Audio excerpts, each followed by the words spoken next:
যে তোমার মতো একটা মুখ্য ফকিরের সাথে আমি পালাই যাব? ছিঁড়া কাঁথায় শুয়ে তুমি লাখ টাকার স্বপ্ন দেখো, তাই না? ঠিকই কইছ, আমার কথাটা ছিঁড়া হবার পারে, কথা সত্যি, কিন্তু আমার ভালোবাসার দাম লাখ টাকারও বেশি। এবং শেষ একটা রিকোয়েস্ট করি, আমাকে তুমি ফিরায় দিও না শিউলি। বারবার একই কথা করছো কি জন্য? তুমি কি যাইবা নাকি আব্বাক ডাক দিয়ে তোমায় ধরাই দিব? দাও, ডাক দাও, তোমার আব্বাকে ডাক দাও, সে জানুক যে তার মেয়েকে আমি ভালোবাসি। আব্বাক ডাক দিয়া বলবো যে তুমি আমাকে কুপ্রস্তাব দিছো, তখন তোমার কি অবস্থাটা হবে না? আব্বাকে তো তুমি চিনো, তাই না? সারা গ্রামের মানুষের সামনে জুতোর মালা গলায় দিয়ে তোমায় ঘুরাবে না। এতদিন ভালোভাবে কথা কইছি তো, এই জন্য সেই সুযোগে চিটারি করবার আইছো, তাই না? খবরদার আর কোনোদিন তুমি আমার সামনে আসবো না, চিটার কোনি কর। শেষ পর্যন্ত তুমি আমাকে সিটার বলে সাব্যস্ত করলে শিউলি। আচ্ছা ঠিক আছে, এরপর থেকে আমি সিটারই করবো, দেখো।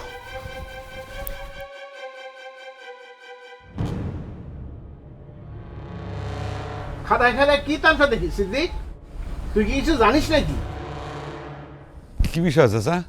এই মেয়েটাকে চিনিস? এর সাথে বলে তোর মিতের প্রেম ভালোবাসা সম্পর্ক।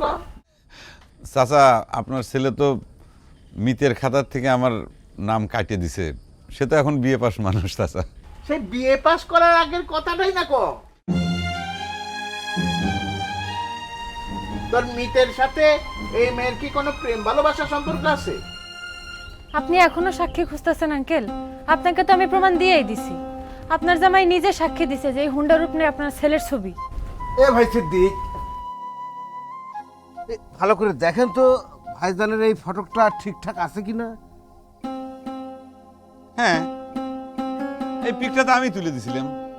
দোস্ত, তোমার মনে নাই ওই যে তোমার বিয়ের রেজাল্ট যেদিন বার হইলো, যেদিন তুমি আমাক মিতের খাতার থেকে নামটা খারিজ করার ঘোষণা দিলে, ওই যে তুমি মন খারাপ করেছিলে, আমি কইলাম যে একটু দোস্ত হাসো, সুন্দর হইনি পিকটা, মনে নাই তোমার? ঘটনা সত্যি আঙ্কল।